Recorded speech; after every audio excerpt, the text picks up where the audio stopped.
তো হবে না, আপনি লাইসেন্স কোন জায়গার জন্য নিছেন? এই খোলা জায়গা মানে বসানোর জন্য নিছেন? 25,000 লিটার এখান থেকে তেল কিভাবে নেয়? ইরিগেশন কেমন একটা কিভাবে নেয়? আবার ডিজেলের ব্যবসা করা যায়? আমি তো কোনোদিন দেখিনি।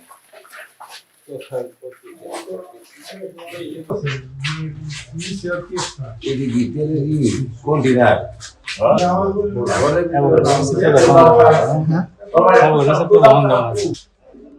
বামপাশে কিছু মোবাইলের ট্যাঙ্কি আছে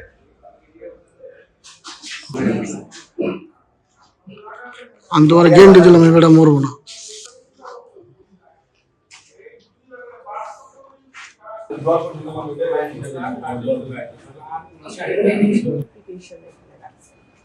বিশ পর্যন্ত ম্যাডাম না 2-3-4 বছর পর